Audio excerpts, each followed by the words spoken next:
Founders Fanboy edition of Beergr. And also Celebrity Beergr #2. It's a triple Beergr. You have no idea how long I've been waiting to do this one. This Beergr is a tribute to and dedicated to Terry Crews.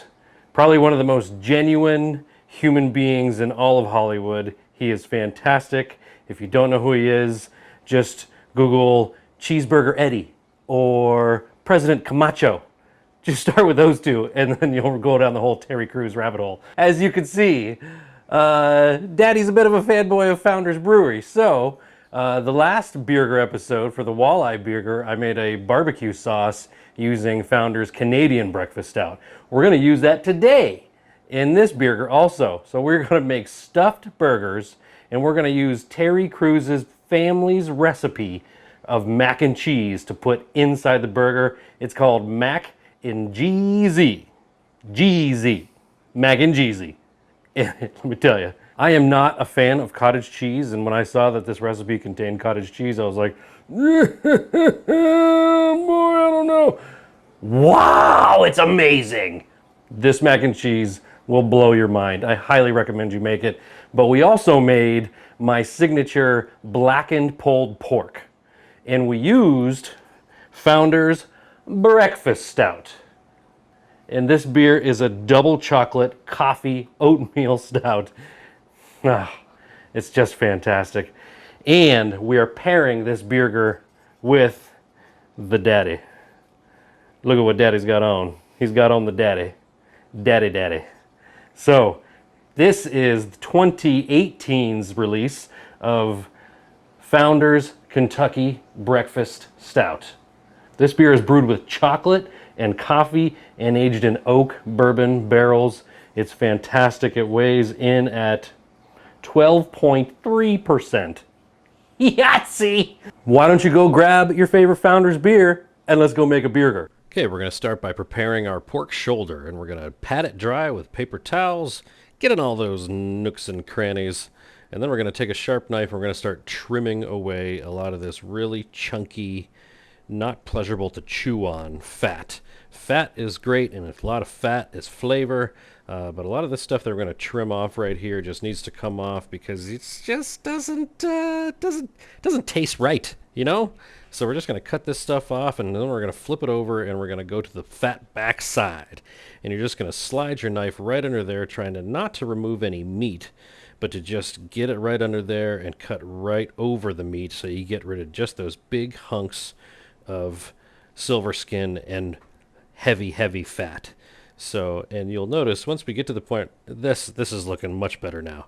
So we're just going to slide that knife under there, keep cutting away until we get to that point and see this stuff. Yeah, we want to get rid of that. It just doesn't. It's not great to chew on.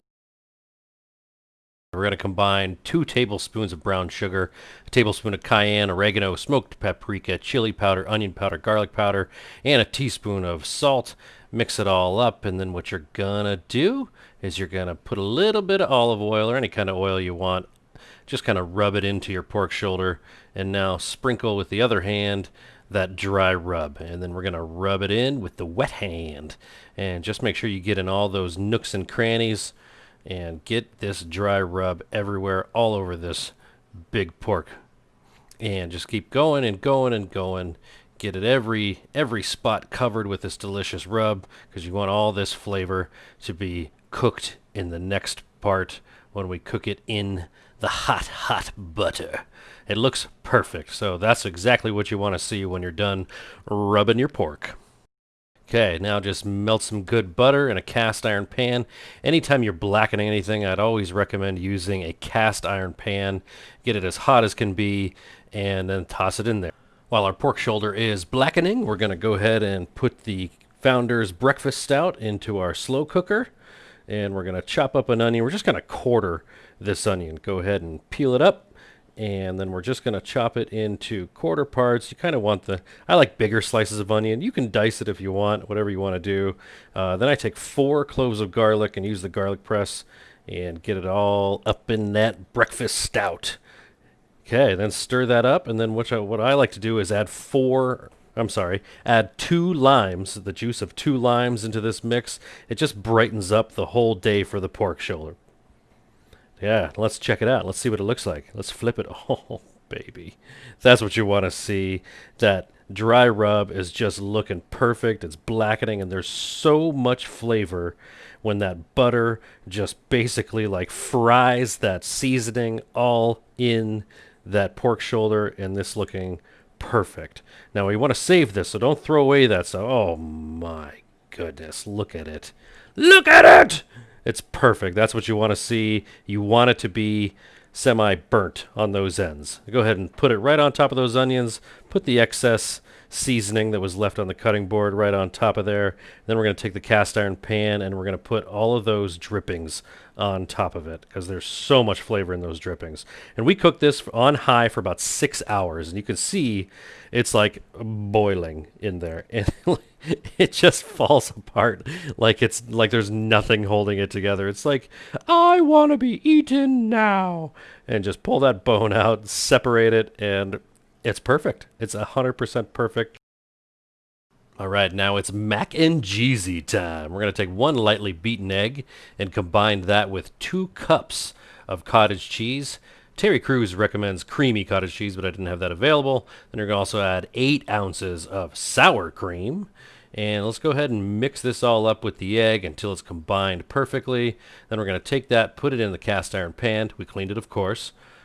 Once we take that in there, then we're going to add 2 cups of cheddar cheese. Now, I don't like the bag cheddar cheese, so I like fresh cheddar cheese. And so I mix that all up in there, and then add your noodles. You didn't need to watch me boiling any noodles. I just used regular old elbow noodles. Get that all incorporated into there with the cheese and the sour cream and the cottage cheese and the egg. It's looking perfect. And then one thing that I added, and this is a great thing about cooking, is you can change things up how you want. I added some fresh deli American cheese because I just wanted it to be extra gooey. You know, Daddy likes to be gooey. And so we're just get that American cheese mixed up in there, and then let's top it with a little paprika, which I really like that addition. And then we're going to add a little bit of that extra cheddar cheese right on top, and just a pinch of salt. And then throw it in a 350-degree oven for 45 minutes, and it's been 45 minutes already. Let's go ahead and pull it out. You are going to love what you see here. Let's pull it out. You see it. Look at the bubbles. Oh man, it looks so perfect. All right, now for the burgers, I just mixed up 1 pound of sirloin and 1 pound of 80/20 ground chuck. The reason I like the sirloin is because when we build our walls, hey, look at that. It's another Founder's beer. Don't worry, we washed it off and we were done and we drank it happily. So get that beer can pushed right into that big ball of beef, and then take your thumb and kind of smooth it out, push it back down, and then build your walls. And this is why you want that sirloin. That's what you want to see. That sirloin's going to help hold the fattiness from the 80/20 up with the walls. I took half a piece of pepper jack cheese and put it at the bottom. Now we're going to add Mac N Jeazy. We're just going to throw the Mac N Jeazy right inside those burger holes, and we're just going to keep putting them in there. And so I filled them up. I put enough mac and cheese to like come to the top of the burger walls, and that's what you want to see. And then afterwards, I took another half piece of pepper jack cheese for each burger, put it on top of the mac and cheese, and now we got a 400-degree oven. Now you don't want to set this right over the flame. You just want to put on 2 burners and then put the burgers on the side that doesn't have any burners. So cook these with indirect heat, and then after about 10 minutes or so, I go ahead and give them all a quick turn so that they cook evenly on every side. Go ahead and brown up some buns. I just used regular old sesame seed buns for this burger. And here we go. Yes, that is a cooked burger. Now we're going to add our blackened pork belly to the top of the mac and cheese. So we're going to add all this, leave all those onions and stuff that we put in there, and then our Canadian breakfast stout homemade spicy barbecue sauce. Just go ahead and be generous and get that all soaked up into that pork shoulder right there. That is looking wonderful. Oh my, it's all the flavors. Look at Winston Churchill down at the bottom right corner. He's hoping I drop some pork shoulder. Oh man, let's cut it open. And we lost a little bit of pulled pork. That's okay. We put it back in. Don't you worry. Slice it. Let's open her up. Look at the juices. Oh my God. Look at that mac and cheese. Oh, that's awesome. Nom nom nom nom nom nom nom nom nom nom nom nom. There it is. The Terry Crews Triple Beergr Founders Fanboy Beergr. And I'm joined by my best buddy, Aaron, or AKA Modest Yahoo. Sometimes I call him that. I should have wore that shirt. You should have worn that shirt. Oh man, Aaron got to see how this Beergr was made.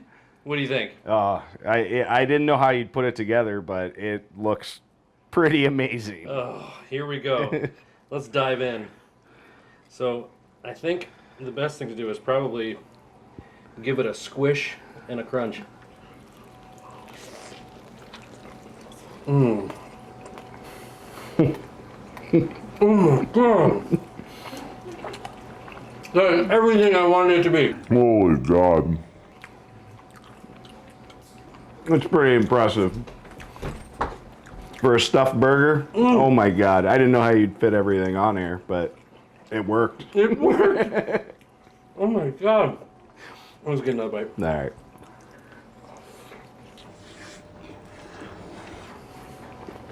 So this is mac and cheese. It's Terry Crews' family recipe, Mac N Jeazy. It's got sour cream in it, cottage cheese in it. Get out of here with you. Our dog's hoping that things fall. So, what do you think? On a scale of 1 to 10. I'd say you can't get much better than this. You heard it. And he's got some in the... Flavor saver. That's why you grow a beard, right? It sure is. Mine's more for juices, but you can actually hold like entire burgers. It is. It is. It's like leftovers. Let's see how this beer pairs with the daddy beer. KBS. Got the daddy shirt on. Daddy's got the daddy shirt. Daddy's got the daddy glass for the daddy beer. That's the backside. Cheers. Cheers.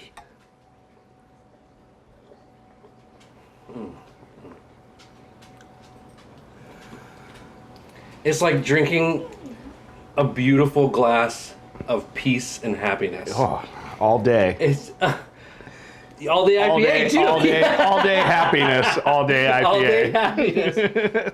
Oh, the chocolate is so good. The coffee's so good. Very smooth. Very smooth. The alcohol is just delicious. Yes. I mean, this is the most delicious alcohol you could have. Oh, man. One of my favorite beers. All time. Oh, it's pretty good, man. So, would you do this again? I would do it again. Fantastic. Invite me anytime. All right. He doesn't live far away, so it'll be I'm really still easy. wiping off the flavor saver. So, as always, be generous in life, and you say it with your Beergrs. With your burgers. Cheers. Cheers. Ain't no meatloaf between these buns.